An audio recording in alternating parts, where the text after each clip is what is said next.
He's Ujjwal. He secured All India rank 10 this year. This was his third attempt. Imagine reaching to the interview stage in the very first attempt and not clearing prelims in the second. This is the brutality of this examination. Sir, actually, as you mentioned that when I could not clear prelim, so definitely I was kind of very disheartened, I would say. Sir, because again, when I checked it from the answer key, I was on the margin in the 2024. इसमें मैंने जो identify किया है अपने and से, मतलब और लोगों से सीखा है, not only my credit, senior से, टीचर से जो सीखा है, that there are 3 key things that we need in answer writing. Sir, first thing is definitely content. वो किंग मेकर है, उसके बिना नहीं चल सकता. I would say that the most number of marks increase that I have seen is in GS paper 1. GS paper 1 में sir first attempt में 88 थे एंड इस बार 110 है, तो अराउंड 22 मार्क्स का गेन है and I would say that 22 marks is huge, sir, definitely very huge. Today we have with us a very special ranker.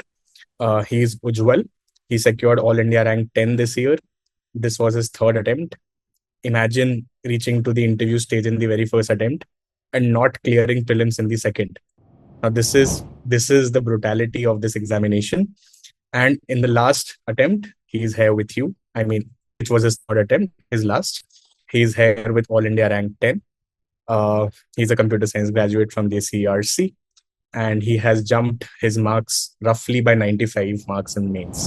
So thank you so much, Ujjwal, for taking out your time and joining us at Civils Daily here. Uh, Thank you so much, sir, for having me. yes. So Ujjwal, see, first, of course, we'll talk about the 95 marks thing. That's the core agenda of the meet. But tell me the moment when you saw your name in the final list. What went through your mind and how were the emotions that day like? Sir, to be very honest, because sir, there were quite around the corner, there were news that result would be out on 6. So I was prepared with two mindset. Either I would be in the list or I would be out of the list. So sir, I was more prepared for the second thing, that I won't be in the list. So I was very clear that if it won't come again, I won't any like immediately that, because I have not told anyone in the family that it will come today.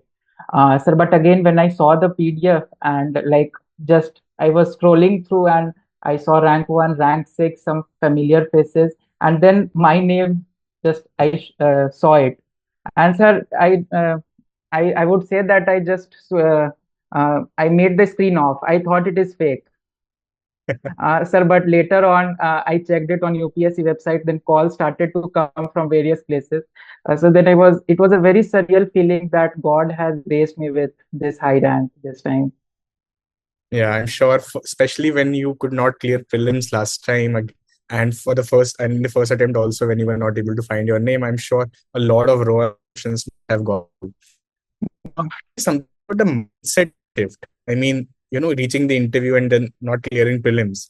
How do you prepare yourself mentally to gear up for another attempt? And how did you do that? Sir, actually, as you mentioned that when I could not clear prelims, so definitely I was kind of very disheartened, I would say. Sir, because again, when I checked it from the answer key, I was on the margin in the 2024. So I was something in my mind, there was something in the mind that maybe I can clear it. But when I couldn't clear it, it was around 3 or 4 marks difference was there. It was huge, I would say. 3 or 4 marks is too much. So then after that, I for a few days I took some back steps. I went on back foot to just think as to what are the things that I have missed, which I need to work upon. And sir, after that, I would say I kind of self motivated because I wanted to do it. And sir, then I had faith, I had confidence that no, sir, because as I have reached the interview stage in the very first attempt, so at least if I keep on trying, then some result would come and some later attempts. But I got rank 10, sir. I'm just extremely grateful. Yeah. So 95 marks jump. Could you just tell the students about your marks improvement from paper by paper, and then we can start discussing each paper. Okay, sir. Sir, when I would start from the very initial as to how I attempted my first mains and what changes I made, so that it would be clear as to what mistakes I did. Sir, actually, the thing was that I started in 2022 September, and about after 8 months, I went for the prelims for 2023 attempt. So it was like 8 months of preparation, which I started from very basics. I would say history. I completed the basic subjects, but I was not having kind of proper notes with me. I had some content which I had written down, but they were not proper. So as soon as I found that my name is there in the prelims uh, examination qualified to candidates, so after that, sir, I went for answer writing. Sir because मैंने toppers से ये सुना हुआ था कि for mains सबसे important चीज है sir to complete the paper that even if we complete the paper all the papers then at least we will get the interview call and sir I have tested it and it is true. If we complete the paper, then we will get an interview call. At least we'll go to Dholpur House.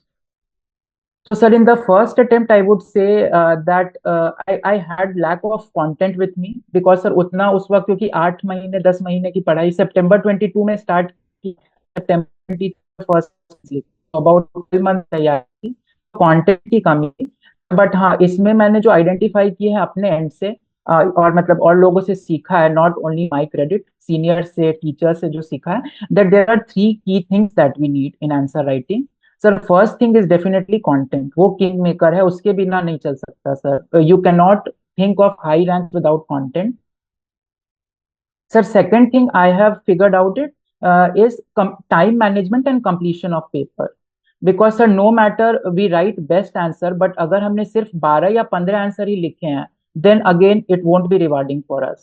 So second thing I found was paper completion and time management. And sir, third thing which I implemented in both attempts, first as well as third, was structure and presentation. Sir, these three pillars I think we need to work upon. Sir जिसमें से कहीं ना कहीं जो third pillar है वो मेरे पास था शायद क्योंकि I think I write well और I can structure it well but ये दो चीज जो कंटेंट है सर उस पर मैंने थर्ड अटेम्प्ट में काम राइट और आपके मार्क्स कितने बढ़े हैं प्रीवियस अटेम्प्ट से लेके इस अटेम्प्ट में पेपर बाय पेपर? हाँ I would say that the most number of marks increase that I have seen is in GS paper one GS paper one में सर फर्स्ट अटेम्प्ट में 88 थे and इस बार 110 है तो अराउंड 22 मार्क्स का gain है and I would say that 22 marks is huge sir definitely very huge पिछली बार मेरा 23 मार्क्स से नहीं हुआ था लिस्ट में एंड इस बार 22 मार्क्स एक पेपर में बढ़ गया तो आई वुड से it is a huge jump and sir second I would से जीएस फोर में मैं काफी हद तक कंसिस्टेंट रहा हूँ फर्स्ट अटेम्प्ट में 128 थे इस बार भी मैं वैसे थोड़ा मतलब बेटर ही एक्सपेक्ट कर रहा था but this time I have 126 तो almost on the same page है एथिक्स में मेरा it has been consistent and sir I would say in sociology optional को मैं बार बार I am saying that it is the one which has made me in the top 10 because sir last time it was 253 this time it is 298 so these three subjects sir I find are my strengths right और and GS sir 2 और 3 में आपके quick marks एक बार वही बता दीजिए। हाँ sir GS2 में I don't know sir I worked a lot even this time but last time 102 थी इस बार 106 है तो not a very good increase but हाँ थोड़ा increase तो हुआ है no of course it's a and sir GS3 में again sir not good from my end but seeing the average marks it is good last time 80 थी इस बार 90 है I was expecting कि 95 तक थोड़ा हो जाता but ठीक है there is some kind of वनवास that is going through of GS3 GS1 yes का sir बाहर आ गया GS3 का पता नहीं कब आएगा। ओके हाँ so let's go paper by paper. GS1 में specifically since you saw a great jump 88 से 110 right yes sir GS1 has static topics, it has current topics, history है, geography है, society है, right? yes sir और आपका improvement भी बहुत बड़ा है. So history के लिए specifically, you know, it tends to be repetitive. hmm. What change did you make in approaching the subject? Sir, I would say that GS1 is one of those paper जो कि कहीं ना कहीं हद तक थोड़ा प्रिडिक्टेबल लाइंस पे है सर बिकॉज इसमें जो क्वेश्चंस पूछे जाते हैं they are very static history है ज्योग्राफी है एंड लास्टली सोसाइटी के क्वेश्चंस होते हैं तो sir because again I would say मेरा सोशियोलॉजी ऑप्शनल था तो सोसाइटी के क्वेश्चंस मैं अच्छे से कर लेता था but geography was something where I struggled and sir history में भी इस बार काफी ज्यादा मैंने वैल्यू एडिशन की and sir I think I am quite fortunate कि इस बार हिस्ट्री में जो 4 क्वेश्चंस आए थे चारों मैंने प्रिपेयर किया हुआ था and I think because with time I could predict it. मैं ये नहीं कहूंगा कि it was completely luck which favour, but हाँ, because I had practice, I had read the PYQs, तो I had figured out a few topics which were important in history. तो sir I will start from history. Sir जैसे history जब मैं पढ़ता था तो I never try to segregate ancient and medieval, उनको मैं हमेशा कंटिन्यूटी में पढ़ता था कि IVC से शुरू होगा और मुगल पीरियड पे एंड हो जाएगा. तो मेरे नोट्स भी मैंने कहीं ना कहीं एक कॉन्टिन्यूटी में बनाए हुए थे. एंड सर उसमें मैंने सारी चीजों को पढ़ने की कोशिश नहीं की. जैसे उसमें बहुत सारे सर ऑब्सोलेट टॉपिक्स भी होते हैं, जैसे कि चालुक्यंस हो गए, like they are important, it is good if we read about it sir, but कहीं ना कहीं शायद इतना डिटेल में UPSC ने कभी उन टॉपिक्स को नहीं पूछा है, फ्रॉम राष्ट्रकूटास, पालास, चालुक्यास. तो इनको मैंने ओवरऑल मतलब पढ़ लिया था कि हाँ, what are the things that I need to know sir. But कुछ जो की टॉपिक्स थे दैट आई हैड आइडेंटिफाइड, जैसे IVC को मैंने बहुत अच्छे से प्रिपेयर किया था. And sir the GS mains का first question was the architecture of IVC. तो इट वाज लाइक कि मेरे बिल्कुल मेरे ही बाउंड्री में वो क्वेश्चन था, वेयर मतलब first question I wrote it very well, I used a diagram in it. तो I thought that I had given a good start. तो sir I had prepared all the PYQs. IVC is important in history. Then I would say the Vedic society is very important. 2023 2024 दोनों में consecutive वैदिक society पे questions थे. तो Vedic society is very important sir. After that sir from mains perspective Mauryan art is very important, क्योंकि sir वो Mauryan art घुमा फिरा के कहीं ना कहीं पूछते हैं. इफ इवन इफ अगर इनडायरेक्ट क्वेश्चन है कि इंपॉर्टेंस ऑफ लायन एलिफेंट्स, तो we can link it with the Mauryan art. Hmm. So Mauryan art is very important. After that, sir, Guptas are very important because again, golden age, direct question है that why it was the golden age. So Guptas are very important. After that, sir, in the south, Pallavas and Chola काफी अच्छे से मैंने किया था. And Pallavas and चोला में prelim में मुझे रिवॉर्ड मिला because again two questions were given, एक पल्लवाज से एक चोला से. तो these were the few topic that I had identified that which I need to do in detail. And GS1 का जो टॉपिक था, if we look at it, तो उसमें हिस्ट्री में सिर्फ चार टॉपिक्स दे रखी है. First sentence says that art, architecture and literature from ancient to medieval. तो इसके लिए मैंने जैसे आपको Yeah. बताया कि मैंने एंशियंट टू मेडिवल को कभी सेग्रीगेट नहीं किया, उनके आर्ट फॉर्म्स को काफी अच्छे से किया था. सर जैसे इस बार एक बाउंसर क्वेश्चन था चंदेल आर्ट पर, Yeah. And it was tough for all sir. But again क्योंकि मैंने आर्ट एंड आर्किटेक्चर में नागर स्टाइल को, तो वहां पे आई रिमेम्बर्ड कि खजुराहो इज ए नागर स्टाइल, और मुझे चंदेल से थोड़ा बहुत लिंकेज था. एंड सर थोड़ा सा बस इतना मुझको पता था कि it is related to the erotic sculptures. थोड़ा उसको काम सूत्र जो वात्सायन की है उस लिटरेचर से लिंक कर देंगे. एंड सर उसके ऊपर फिर मैंने जेनरिक पॉइंट्स ऐड ऑन करके 2 पेज का आंसर लिख दिया था. So, sir, Correct. what I feel that if we have basic strong, and even in the mains exam, if we can recall 2 or 3 points from those basics, and sir, उस पे कुछ generic बातों को हम भी लिख दे, थोड़ा examples, because sir, if a question on art has come, then we can generally write there कि intricate carvings रही होंगी, कुछ वाइल्ड लाइफ का डिपिक्शन रहा होगा. तो थोड़े जेनरिक पॉइंट्स को लिंक अप करके फिर मैंने उनको आंसर प्रिपेयर किया उनके. एंड सर अगेन मैं हिस्ट्री को करंट अफेयर से भी लिंक कर देता था. ये कैसे सर, जैसे कि Sanchi stupa has been in the news, तो because I was following Indian Express religiously in my third attempt, क्योंकि sir I had figured out कि करंट अफेयर्स में मैं पीछे हूँ, I was not following it in the first 2 attempt. तो मुझे current affairs चाहिए थे.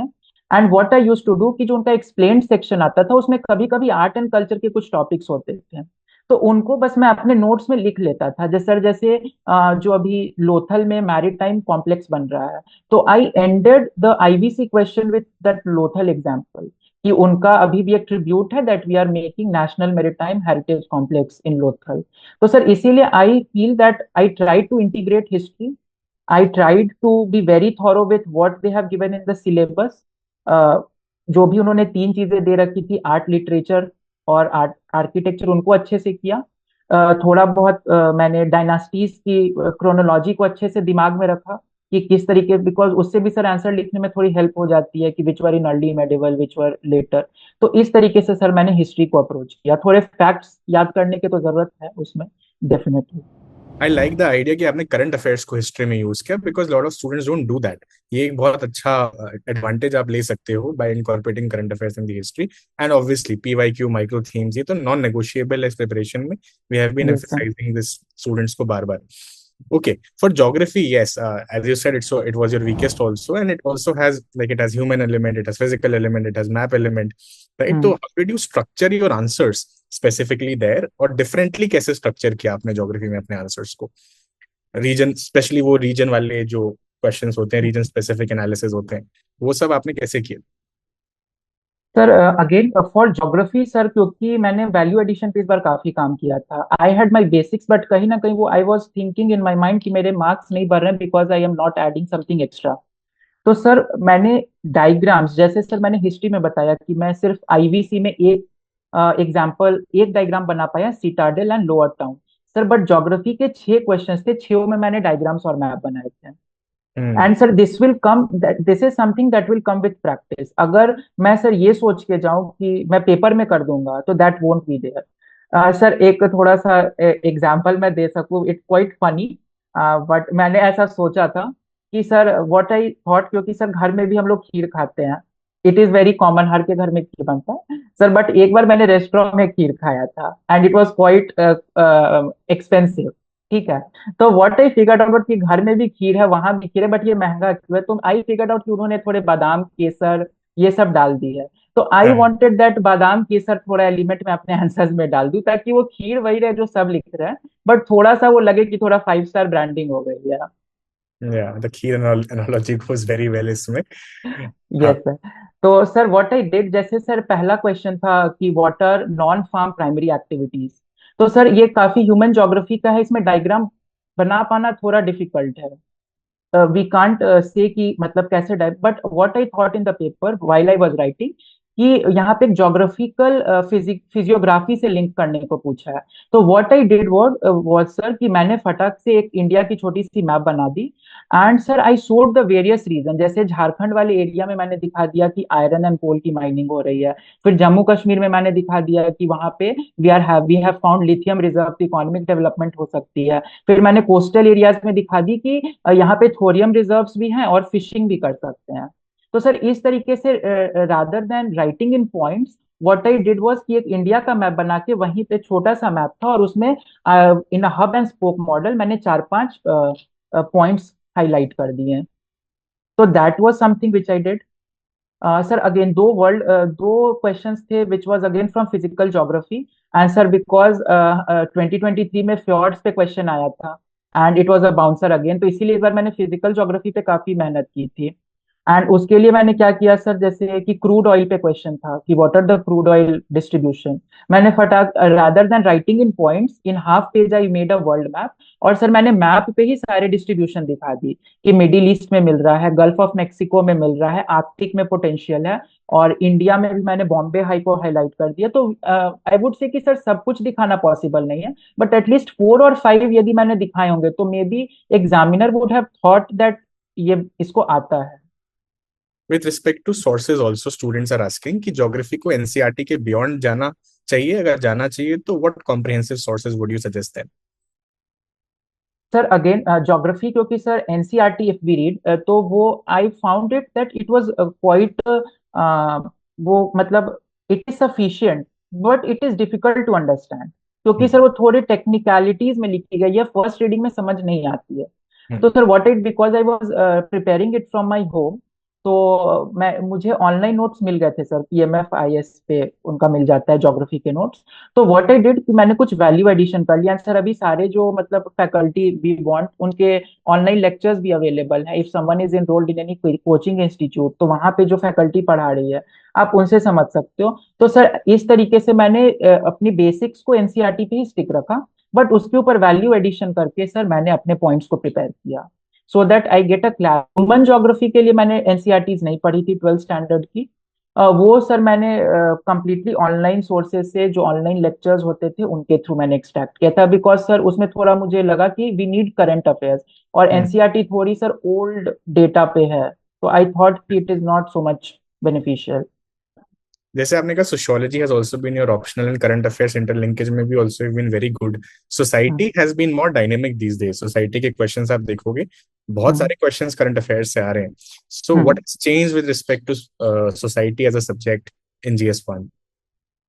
सर आई वुड से कि फर्स्ट अटेम्प्ट में मैंने ये गलती कर दी थी. आई थॉट कि जीएस का पेपर है तो सोसाइटी के क्वेश्चंस को नॉर्मल लिखना है sir. But in this attempt I had realized कि सोसाइटी भले ही इट सीम्स लाइक कि everyone can write it.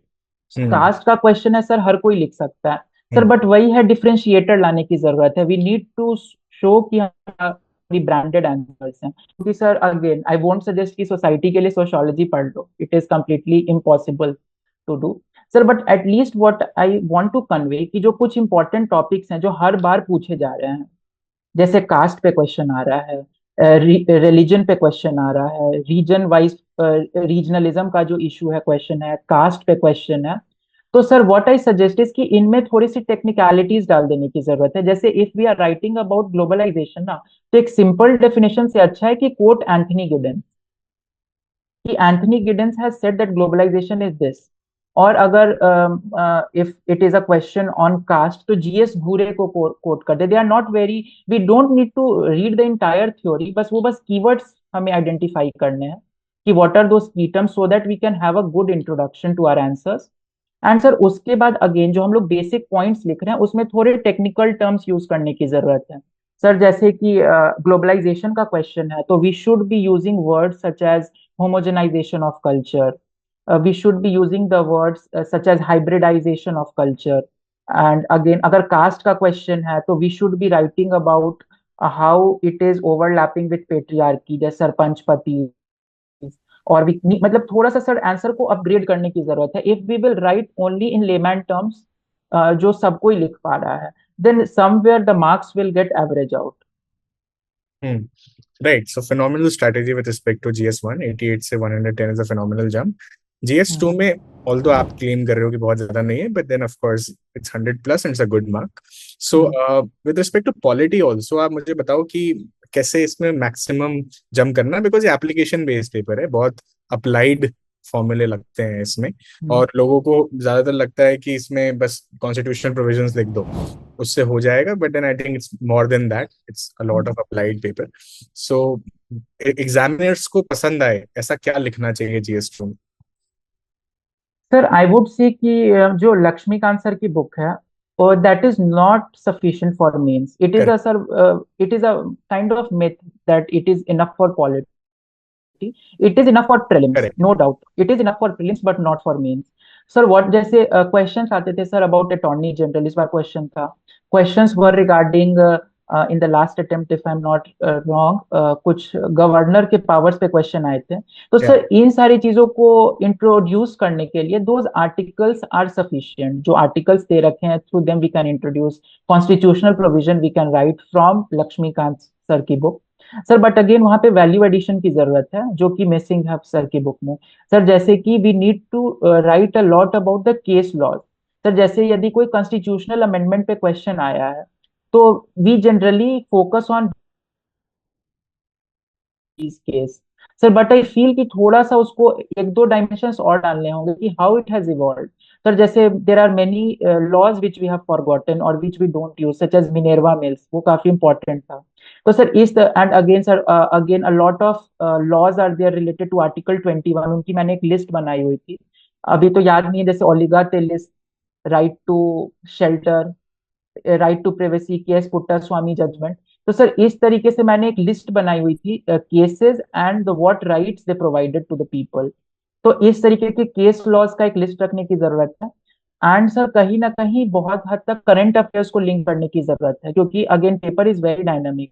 And sir इस बार जीएस टू जो पेपर था, they have asked a very tricky language in a tricky, मतलब questions को काफी घुमा के पूछा था उन्होंने. तो क्वेश्चंस में जो करेक्ट कीवर्ड्स हैं उनको आइडेंटिफाई करने की जरूरत है. Because even if we identify the keywords we can write at least something relevant to that even if we don't get the entire question. तो इस पे फोकस करने की जरूरत है. आंसर कहीं हद तक there is a lot of GS two का जो सिलेबस है वो काफी डिटेल्ड है. They have hmm. Given like around 15 to 20 pointers what we need to do. तो उनको करेक्ट. अच्छे से करने की जरूरत है. And sir, I think that way, and even interlinkages of topic, we don't need to run across the topics. जैसे sir अगर national commission of schedule caste prepared है, तो देन रिलेटेड टॉपिक्स भी मिलते जुलते हैं, थोड़ा डिफरेंशिएटर होगा, जैसे उनका कॉन्स्टिट्यूशनल प्रोविजन या फिर किस अमेंडमेंट से वो आया है। तो इस तरीके के कुछ डिफरेंशिएटर्स हैं, बट बाकी पॉइंट्स सर काफी हद तक इंटरलिंक्ड होते हैं। आईआर को लेके क्या करना चाहिए? एक तो बहुत सारे multilateral and bilateral institutions are always in news, और हम्म जो एसआईआर ऑप्शन जिनका नहीं होता, they don't know where to draw the line, and they are usually not curious also. जिस लेवल पे आजकल Indian Express is usually covering international relations और Trump and everything, IR seems to be everybody's thing now. Interview में भी आपने देखा होगा, इतने आईआर के क्वेश्चंस मैंने तो कभी इंटरव्यूज में पूछते हुए नहीं देखे 5 सालों में। सो आईआर अब बहुत ज्यादा हो रहा है thanks to the India's foreign policy. तो कैसे, what is your strategy with respect to IR in GS two? Sir actually इसमें मेरा काफी एक सिंपल अप्रोच था। जो इम्पोर्टेंट कंट्रीज थे, मैंने उनके लिए कुछ एक 1 पेजर 2 पेजर नोट्स बनाए हुए थे।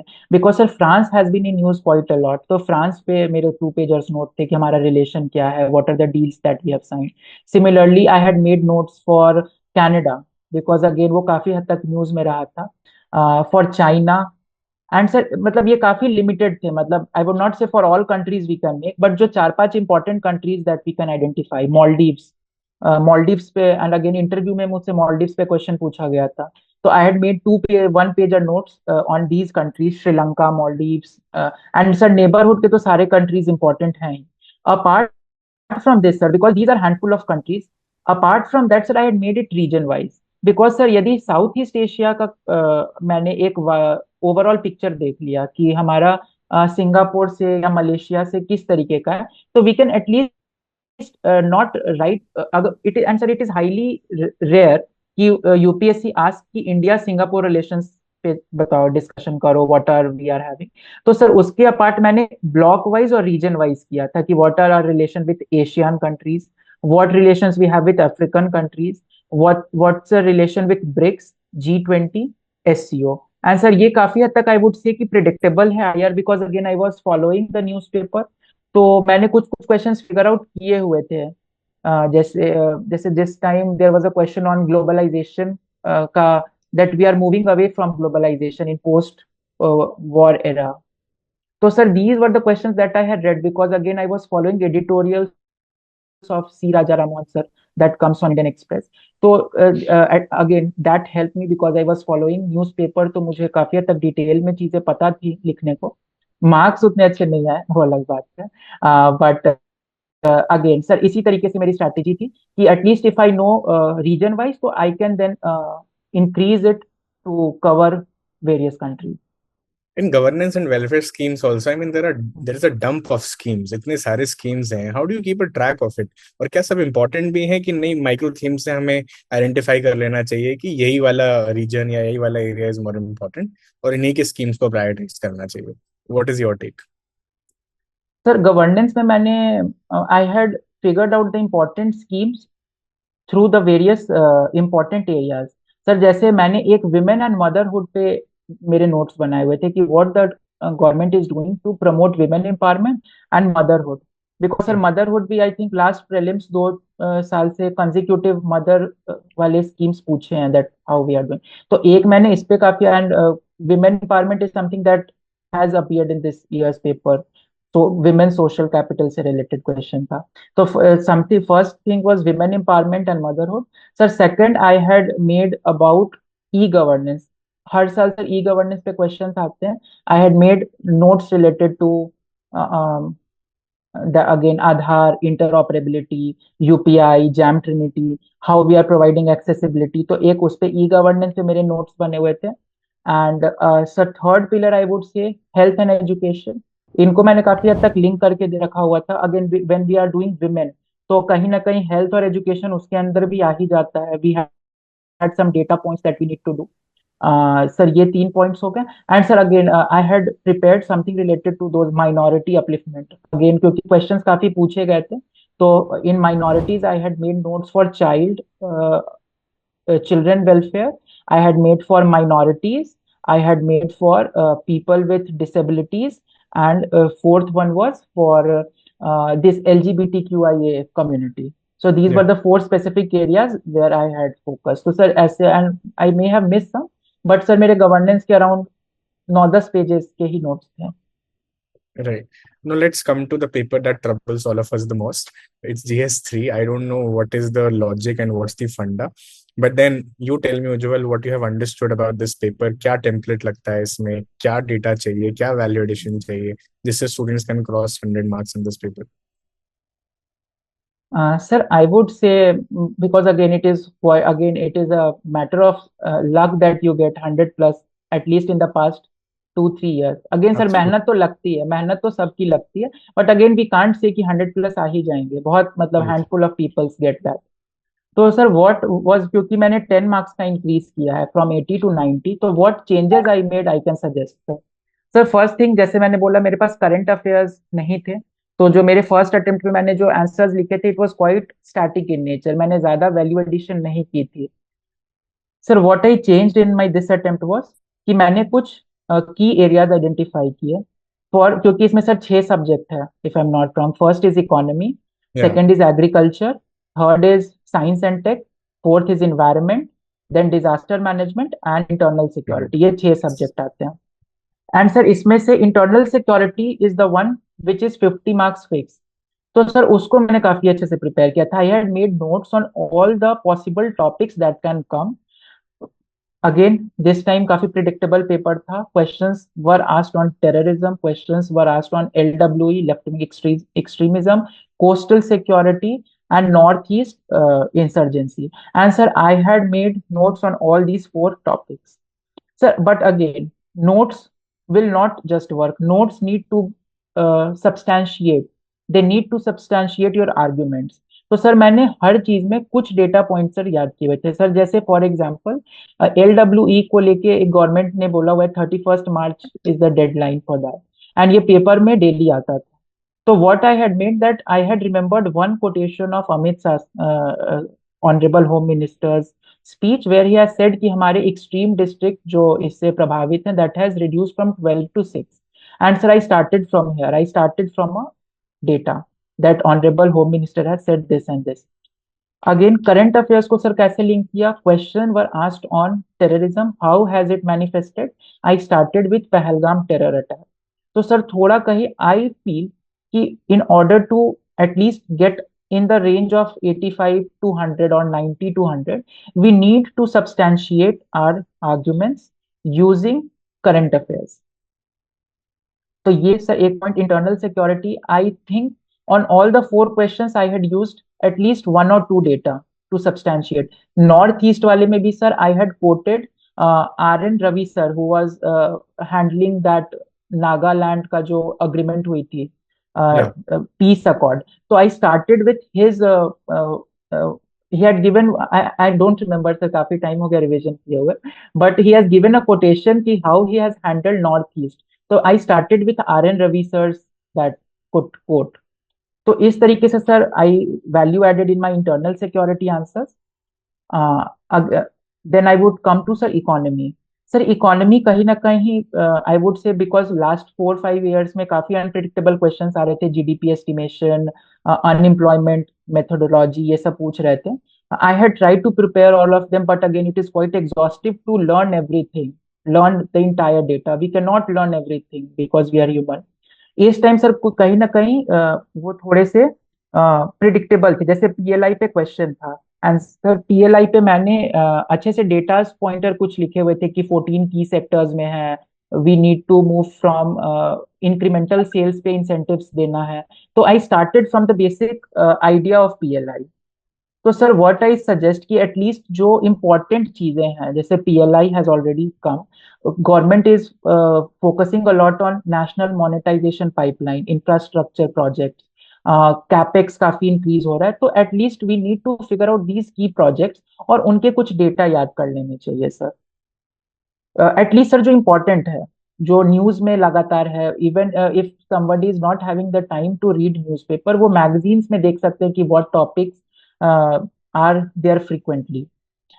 ISM sir again it was a predictable topic. Government ने काफी ज्यादा सेमीकंडक्टर मिशन पे काम किया था, एंड आई स्टार्टेड की 76,000 crore के आउटले दिया गया है, and we are having 10 semicons project in India. तो सर what I feel कि अगर we start with a data, we start with a fact, तो कहीं ना कहीं एक good introduction होता है. And sir we need to substantiate our points with valid arguments. Sir जैसे food processing industry everyone prepares, हर साल, हर एक साल 2 साल पे एफपीआई पे क्वेश्चन आता है अबाउट फूड प्रोसेसिंग इंडस्ट्री.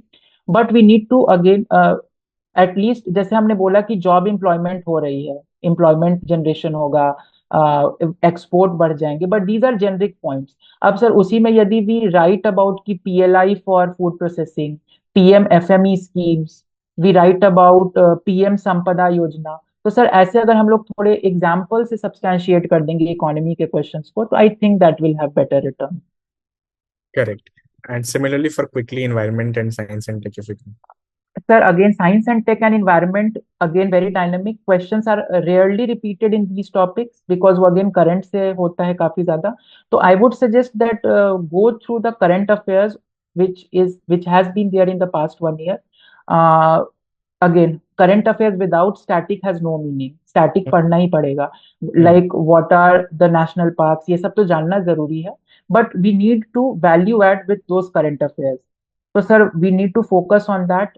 थोड़े डायग्राम्स यूज करने की कोशिश, जैसे सीसीयूएस पे इस बार क्वेश्चन था, तो again because I had a background of science, थोड़ा इंटरेस्ट रहता है, तो I used diagram to substantiate. एक मैंने सिंपल सा एक कैप्चर प्रोसेस और उसको अंडरग्राउंड में स्टोरेज होता हुआ दिखा दिया था.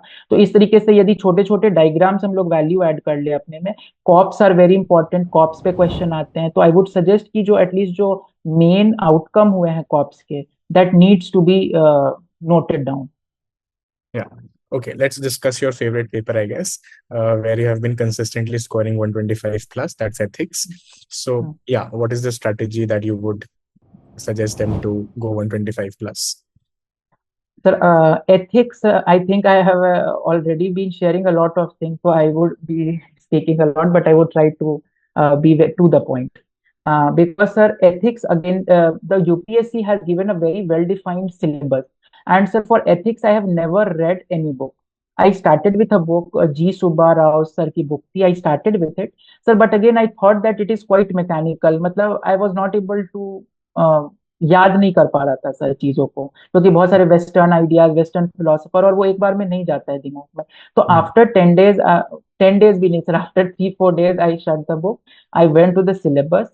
सिलेबस में अराउंड 7 चैप्टर्स दे रखी हैं, starting with the ethics, its essence, its determinants, what are the moral relativism, जो फर्स्ट यूनिट है. Then we are having attitude, we are having aptitude, जिसमें काफी सारे की टर्म्स दे रखी है sir, integrity, impartiality, non partisanship. Then most important chapter sir, हर साल क्वेश्चन आ रहा है, इमोशनल इंटेलिजेंस. तो सर इन सारे टॉपिक्स को मैंने ऑनलाइन सोर्सेज से क्या किया था कि इनके नोट्स बनाए हुए थे.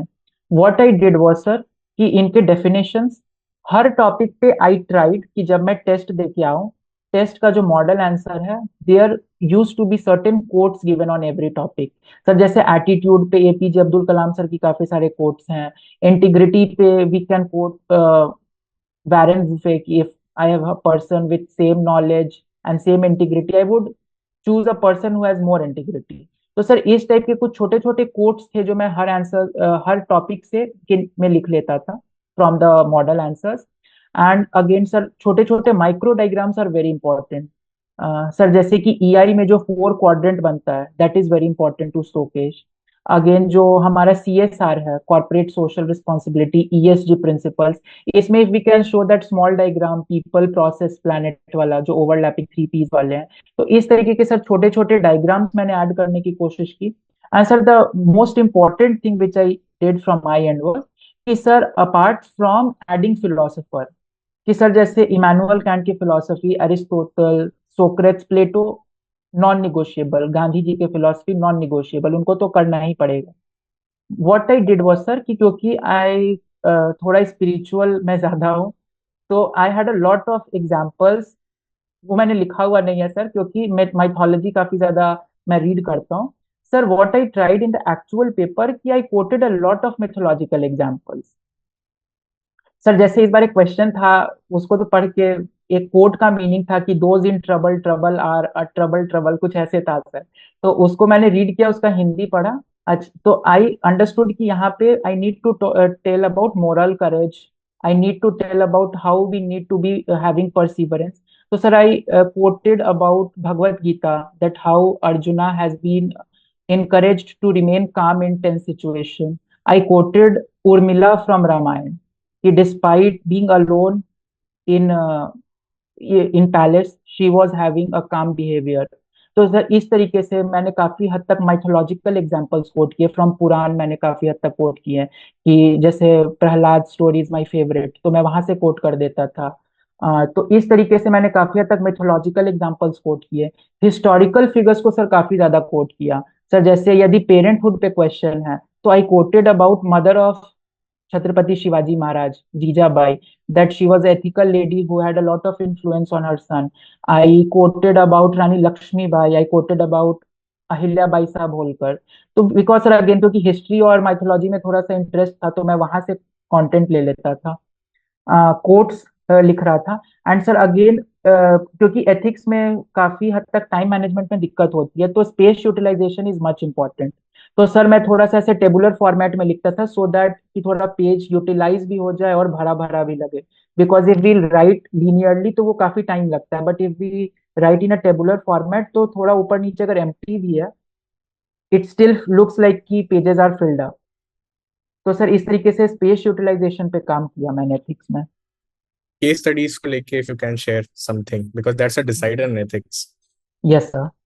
Sir what I did was कि आई हैड प्लान, बिकॉज बहुत सारे टॉपर सजेस्ट करते हैं कि we should start with case study क्योंकि वो ज्यादा टाइम लेता है.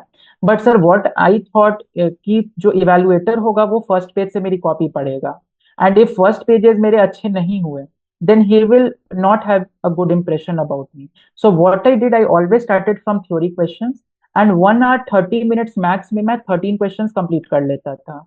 max 1 hour 30 minutes maximum I try कि 125 में ही हो जाए. और सर जो नेक्स्ट के 1 hour 30 minutes होते थे I try to bifurcate it in 15 15 minutes और आई वुड से 12 12 minutes ईच. मैं सर प्राइमा फेसी किसी केस स्टडी को रीड करता था because I had practised around 4 to 5 test before going to the actual mains in ethics in both that time. तो मुझे basic idea पता थी कि इफ एक केस स्टडी इस तरीके से जा रहा है तो it is talking about this thing. तो वहां पे सर सिर्फ नेम प्लेस थोड़ा चेंज हो जाता है. तो सर मैं क्या करता था, I started directly from ethic that this case study revolves around this idea कि यहाँ पे there is a dilemma of public versus public service versus personal benefits. It is talking about environment versus development. इस तरीके से I tried कि stakeholders मैं starting में ही बना दूं ताकि मुझे बार बार पढ़ना ना पड़े कि कौन कौन से टॉपिक्स इंपॉर्टेंट है. एंड सर उसमें क्या कर अगेन बिकॉज 4 पेजेस लिखने हैं, टाइम कम है, तो व्हाट आई डिड थोड़ा फॉन्ट साइज को बड़ा कर देता था to space utilise the space.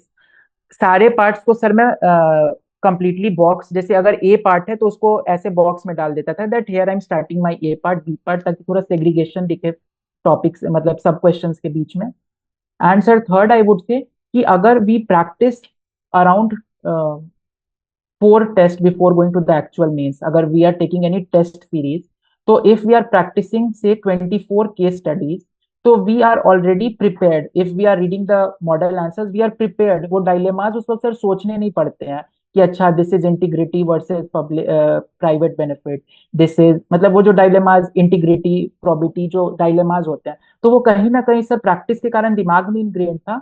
और सर मैं फटाफट वो अगर डायलेमास पूछा है इश्यूज पूछा तो मैं फटाफट वो पॉइंट्स लिख देता था. नाइस. एंड सर अगेन एक मैं लास्ट चीज बोलूंगा जो मैंने लास्ट ईयर टॉपर्स से सीखी थी, कि जहां पे कोर्स ऑफ एक्शन पूछा जाता है कि what will be your course of action in this, वहां पे सर कीवर्ड्स यूज करने का स्कोप नहीं होता है बिकॉज वहां पे तो मैं ये बोल रहा हूँ ना मैं क्या करूंगा. So what I use to do was I made a box my course of action pointers, and यहाँ पे sir on the right I made a column और वहां पे मैं लिख देता था वैल्यूज अपहेल्ड. और सर जैसे मैंने लिखा कि I will try to talk to all the stakeholders, तो वहां पे मैं लिख देता था टीम वर्क कॉलेजियलिटी, मतलब इस तरीके से ताकि सो दैट अगेन वो स्पेस यूटिलाइजेशन हो जाए और मैं ज्यादा से ज्यादा कीवर्ड्स अपने आंसर में डाल सकूं. Yeah, wonderful. Great strategy with respect to all 4 papers. Could you just tell something about answer writing, PYQ utilization, and note making? Quickly जितना पॉसिबल है, 5-6 minutes. Sir, PYQs, again, they have a great role in GS1, GS2 and ethics. काफी ज्यादा importance है sir. GS3 में मुझे उतनी ज्यादा importance नहीं लगी apart from internal security. Internal security में है काफी हद तक सर, बट जो बाकी 15 क्वेश्चंस हैं, they are again quite dynamic in nature. Sir GS1 में तो काफी हद तक रिपीटिशन होता है। यदि हम लोग हिस्ट्री के पिछले 10 साल के PYQ ही पढ़ के चले जाएं, तो वहीं से हम लोग सर 5 एग्जाम्पल हिस्ट्री में कोट कर सकते हैं। तो सर GS1 के लिए काफी इंपॉर्टेंट है PYQ को करना, पर्टिकुलरली हिस्ट्री, सोसाइटी, ज्योग्राफी, मतलब पूरे में इंपॉर्टेंट है सर। ठीक है। एंड सर GS2 में there are some key topics, key things which are repeated every year. Sir जैसे कॉन्स्टिट्यूशनल अमेंडमेंट हो गए, आर्टिकल 21 हो गया, attorney general, CAG, governor, president की पार्डनिंग पावर इस बार पूछी थी। तो sir these were the few topics जो कि काफी हद तक हमें प्रिपेयर करने की जरूरत है। इन सभी को हम लोग PYQ से लिंकअप कर सकते हैं। एंड सर GS4 में तो सर आई वुड से कि पेपर के क्वेश्चंस रिपीट होते हैं सर, डेफिनेटली रिपीट होते हैं। 2023 में question was asked on Shri Guru Nanak ji, what were the teaching, explain the relevance. And sir इस बार सेम वर्ड्स, बस गुरु नानक की जगह महावीर लिख दिया था, बाकी पंक्चुएशन वर्ड सब कुछ सेम था। तो सर आई वुड से कि जो थ्योरी क्वेश्चंस, केस स्टडीज आते हैं, अगर हम लोग PYQ को ही अच्छे से पढ़ लें, तो at least we can write good answers in the upcoming mains. Correct. And with respect to notes, like one pager notes at the end, and when they're beginning तो one pager नहीं बन पाते, उसके multiple iteration होते हैं. So how do they go about it? Sir again, क्योंकि मेरे पास starting में अच्छे नोट्स नहीं थे, मैंने जब अपनी रीडिंग स्टार्ट की थी तो I try to write something, but वो क्या हुआ था, वो एक तरीके से फोटो कॉपी टाइप का चीज बन रही थी, तो मैंने उसको छोड़ दिया था। व्हाट आई डिड वाज कि इन माय थर्ड अटेम्प्ट, मैंने जैसे सर आपको बोला, मैंने की थिंग्स को आइडेंटिफाई किए हुए थे, मैं उन पे 1 पेजर 2 पेजर्स लिखता था, उनको करंट अफेयर से वैल्यू एडिशन करता था। सर जैसे कि गवर्नर इज वेरी इंपॉर्टेंट, तो सर गवर्नर पे काफी हद तक क्वेश्चंस जो आते थे, वो न्यूज में भी रहा था कि अभी रिसेंट जो बंगाल में, तमिलनाडु में जजमेंट्स हुए थे, तो व्हाट आई डिड कि मैं बस उनके पॉइंटर्स लिख लेता था कि तमिलनाडु जजमेंट, वेस्ट बंगाल इशू, या फिर कोई केस लॉ न्यूज़पेपर में आया है तो उनको लिख लेता था। तो इस तरीके से सर मैंने थर्ड अटेम्प्ट में काफी ज्यादा 1 पेजर्स बनाए। GS3 में काफी ज्यादा मेरे नोट्स बन गए थे, बल्कि हो गए थे, क्योंकि सर मैंने की एरिया, जैसे इलेक्ट्रिक व्हीकल पे मेरे 1 पेजर नोट्स थे, मेरे फास्टैग जो टोल कलेक्शन वाला था उस पे मेरे थे, कॉप्स के ऊपर मेरे 1 पेजर नोट्स थे। एंड सर उसमें मतलब काफी मतलब डिटेल में नहीं लिखता था, सिर्फ जो की पॉइंटर्स होते थे सिर्फ उनको लिख लेता था। Correct. कुछ नॉन नेगोशिएबल या कुछ ट्रैप्स इन मेंस प्रिपरेशन क्या है that usually aspirants fall into? Sir I would suggest कि जो ट्रैप्स हैं मेंस एग्जाम में, फर्स्ट थिंग कि बिना प्रैक्टिस किए ये नहीं एग्जाम होगा, this is sure sure thing sir. The more, एक वो कोट है sir, the more you sweat in peace the less you bleed in war. तो sir the more we practice, जितना ज्यादा हमने टेस्ट लगाया है, जितना ज्यादा हमने प्रैक्टिस की है, और जितने ज्यादा टाइम बाउंड मैनर में प्रैक्टिस की है सर, ये नहीं कि सिर्फ हमने आंसर्स लिखे हैं, वो क्लॉग्ड मैनर में आंसर्स होने चाहिए, तभी ये मेंस का पेपर एटलीस्ट कंप्लीट हो पाएगा एग्जाम में, मेन एग्जाम में। सर सेकंड चीज कि मेंस का जो सिलेबस है वो प्रीलिम्स की तैयारी से पहले पूरा हो जाना चाहिए sir, because now the time duration between prelims and mains is reducing. This time hardly we had 70 to 75 days. उस बीच में सर जो हमारे पेपर्स हैं, जैसे disaster management, internal security, ethics, सब कुछ कवर कर पाना नियर टू इम्पॉसिबल है। कुछ लोग कर लेंगे, आई आई वोंट से कि नहीं हो पाएगा, कुछ लोग कर लेंगे, but for a common person, जैसा मतलब for person like me, it is not possible कि आप वो 75 दिनों में 5 सब्जेक्ट पढ़ जाओ। Second and sir third I would say कि सिर्फ कॉमन कॉमन चीज लिखने से भी मार्क्स नहीं आएंगे sir. There is a very popular book from Sudha Murty ma'am, she has written common yet uncommon. तो we all are doing common things, मैंने बार बार बोली है, we all are doing common things. I am fortunate enough कि मेरा selection हो गया, बट सर जिनका नहीं हुआ, they were not somewhere, I would won't say कि वो मुझसे कम थे, they were equally capable, but sir I would say कि शायद परसिवरेंस में या डिटर्मिनेशन में थोड़ी डिफरेंस रही होगी, थोड़ा लक में डिफरेंस रहा होगा। मैंने हर चीज को वैल्यू एडिशन इस बार करने की कोशिश की। आई ट्राइड कि वो क्या एटलीस्ट एक चीज मैं हर आंसर में डाल सकूं जिससे मेरे हाफ मार्क्स ज्यादा मिल जाए। तो sir value addition, diagrams, quotations, current affairs has a huge role in boosting your marks. तो sir these are the three inputs that I would give. Quickly we missed essay, so थोड़ा essay पे बात कर लेते हैं. There's a format that we preach, that's thesis, antithesis and synthesis. ये हम्म eagle का dialectical method है. हम्म uh, hmm. was your strategy also on something on these lines या आपने कुछ अलग बिल्कुल किया essay को लेके? What would you suggest? Sir actually there are two essays. मैंने हमेशा मैं ट्राई करता था कि दोनों ऐसे थोड़ा अलग तरीके से लिखने की कोशिश करूं। स्टार्टिंग मेरा दोनों में सेम होता था ऑलवेज, बिकॉज अगेन मेरे पास स्टोरीज की कमी नहीं थी। माइथोलॉजी, हिस्ट्री के काफी स्टोरीज थे मेरे पास, उपनिषद के काफी स्टोरीज थे मेरे पास। तो व्हाट आई ऑलवेज ट्राइड कि मैं एक स्टोरी से अपने ऐसे को बिगिन करता था। I always started with a story. उसके बाद वो जब मैं स्टोरी दे देता था, देन आई वुड से कि अच्छा after this story like sir, मैं एक छोटा सा example, I won't take lot time. जैसे इस बार था कि the worst experience teaches us the best lesson. तो I started from the story of Angulimala डाकू, दैट वो गौतम बुद्ध को मारने गया, but then Gautam Buddha asked कि तुम किसके लिए ये कर रहे हो, go and ask your family. He went to his wife, father, everyone से कि इस सिन में we are not stakeholders, it's completely yours, तो तुम जो भी करोगे दैट इज योर। तो this was an experience which was quite a worst experience for him, because जिसके लिए वो अपना पूरी जीवन लगाए हुए था, दे सेड कि I have nothing to do with your sin. तो यहाँ से then he went on a path of becoming a great sage. और सर यहाँ से फिर मैंने लिंकेजेस की कि how such stories highlight that this this happens in the society. फिर मैं सर क्या करता था हमेशा इस वाले अटेम्प्ट में, आई ट्राइड कि मैं थोड़े अपने फ्लो बना पाऊँ।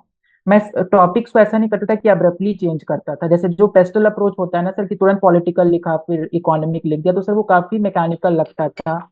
तो sir what I tried was कि मैं थोड़ा सा फ्लो बैठा सकूं। जैसे if I start with women, तो सर विमेन को लास्ट में लिख दिया कि विमेन में ये विमेन एम्पावरमेंट में कमी है, that they are not politically empowered. अब वो पॉलिटिकल शब्द आ गया, तो वहां से सर मैं थोड़ा पॉलिटिक्स के बारे में डिस्कस कर सकता हूँ।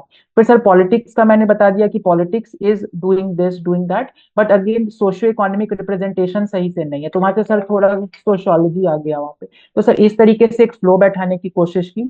और सर अगेन लास्ट में मैं क्या करता था कि जहां से स्टोरी को स्टार्ट किया था वहां पे मैं वापस चला जाता था। This was Shruti Sharma ma'am strategy, rank 1 2021। उन्होंने सारे से शायद ऐसे ही लिखे थे, वो जहां से स्टार्ट करती थी वहीं पे एंड करती थी। तो I tried to follow her. Brilliant. Students, quickly type down your questions. You have some editing it मैं लूंगा बहुत जल्दी. Lastly, दो 2026 का अटेम्प्ट दे रहे हैं. प्रीलिम्स का 52 days oddly are left. What would you suggest them to do at this point of time? और थोड़ा बहुत CSAT के बारे में if you can tell. Sir I would say कि prelims is a test of how good you are at reading, क्योंकि sir वो देखने को 100 क्वेश्चंस है बट एटलीस्ट 200-300 स्टेटमेंट्स पढ़ने होते हैं। तो sir first we need to figure out, correct find out करने से ज्यादा जरूरी है इनकरेक्ट फाइंड आउट करना।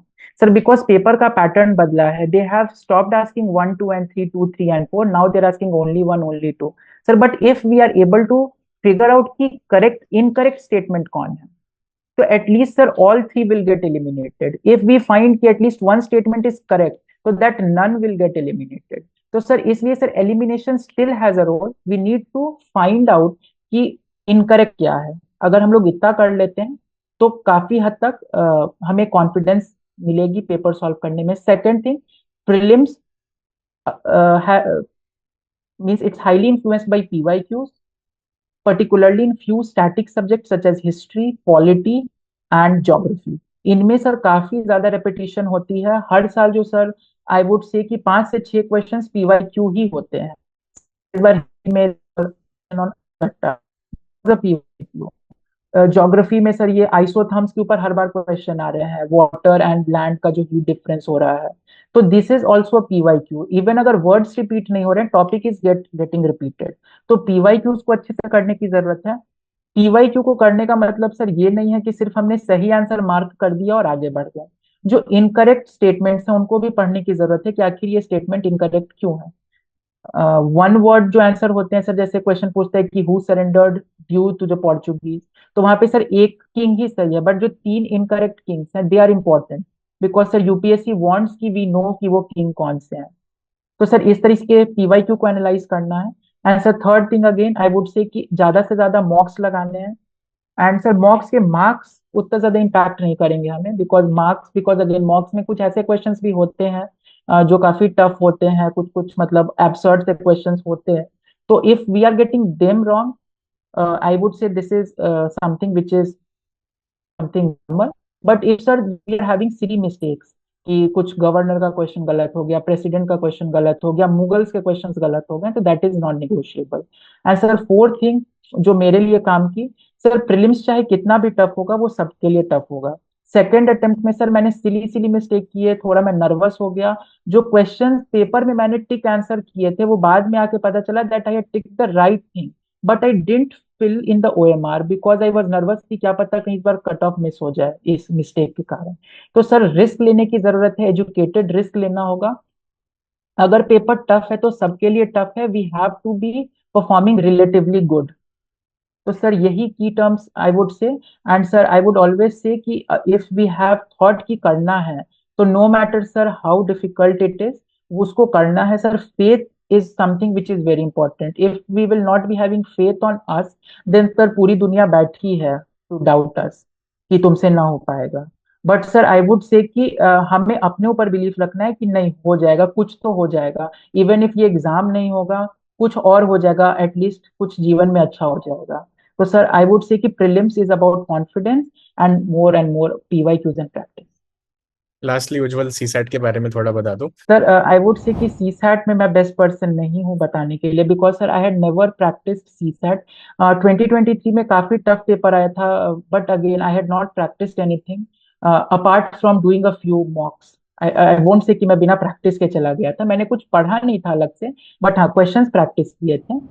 मैं ये सोच के गया था कि मैथ्स में तो एटलीस्ट मैं 20-25 क्वेश्चंस करेक्ट कर ही दूंगा, बट पेपर देखने के बाद I was hardly able to solve 14-15 questions in 45 minutes. तो सर सीसैट में रिजिड होने की जरूरत नहीं है, पेपर के अकॉर्डिंग हमारी स्ट्रैटेजी होनी चाहिए। जैसे मैं 2023 पे तुरंत कॉम्प्रिहेंशन पे शिफ्ट कर गया, and that year comprehension was relatively easier, statements were quite direct. तो सर हमें कोई फिक्स्ड माइंडसेट लेके नहीं जाना है कि मैथ्स ही करूंगा या सिर्फ कॉम्प्रिहेंशन ही करूंगा।